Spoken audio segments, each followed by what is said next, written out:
For the last few months, no subject's been on my mind or the mind of most Hoosiers as much as property taxes.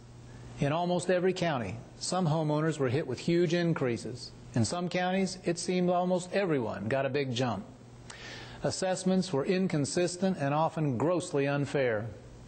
It is not acceptable that any citizen cannot afford to keep the home they may have worked all their lives to buy. The status quo is not tolerable, and we must act to fix it. Several causes combined to produce this situation. Back in the 90s, courts ordered a change to assessments based on market prices.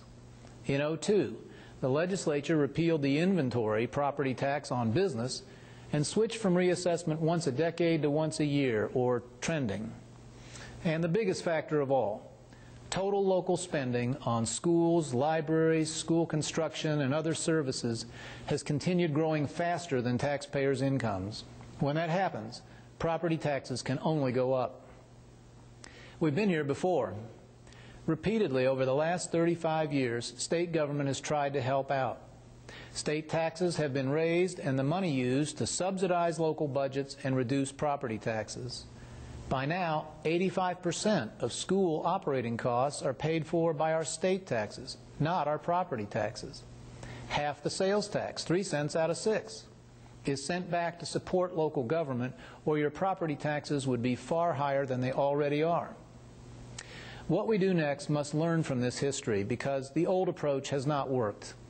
In every case, a few years later, our state taxes were higher and our property taxes were too. It took only 5 years this time. I've looked at every option for change. I've talked with Hoosiers all over the state. I've studied Indiana's past approaches to this issue and the attempts of other states to deal with their own problems. When Indiana acts this time, and act we must, our steps must be fair, far-reaching, and final. I've prepared and will recommend to the legislature a proposal to cut every homeowner's property taxes sharply and cap them forever at no more than 1% of a home's true value. This provision must be added to the state's constitution to ensure its permanence and guarantee that no Hoosier ever again pays more than a penny on the dollar of their home's value. We can lower the average Hoosier property tax bill by more than 1/3 by removing forever the rest of school operating costs and the cost of protecting abused and neglected children from the local to the state level. Immediate relief should be provided to every homeowner on the May 2008 bills and the full 1% ceiling protection put in place by 2009. We can fund this reform through a 1-cent increase in the sales tax and by using a small share of the surplus we have restored to the state budget these last 3 years. Before settling on the cut and cap approach, I looked hard at the idea of totally eliminating property taxes in our state. Much as I would like to have taken that route, the risks to our schools, to small business, and to our economy generally dissuaded me.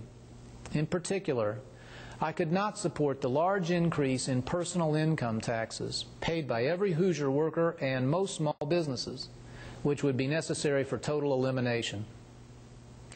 Any plan that makes a real difference in property taxation will have to go to its root cause, and that is excessive spending. Total local spending on school construction, libraries, fire departments, and all other local services just cannot keep rising faster than Hoosier incomes. To achieve better discipline while preserving local control, we must have single-point accountability for spending. Today, no one is responsible. Each local taxing district sets its budget and sends you its part of the bill, which is only added up when it hits your mailbox. The county tax board in each county must accept the duty of reviewing the total of local spending plans and trimming those budgets as needed to keep our taxes down.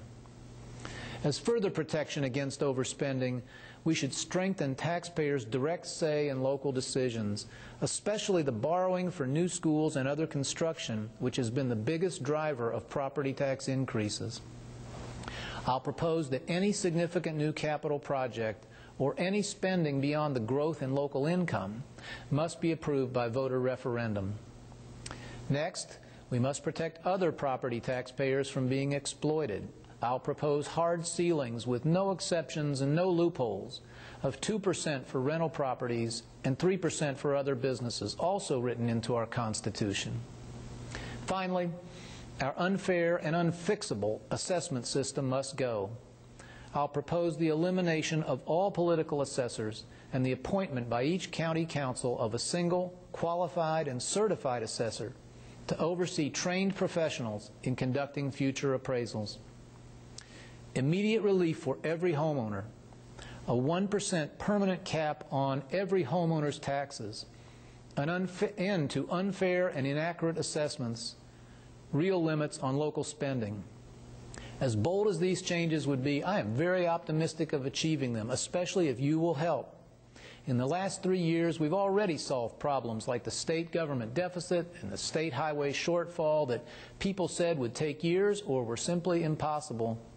We can solve this one too, and open a new era of opportunity in which Indiana is the nation's leader in defending and promoting the American dream of home ownership. Thank you, and good night.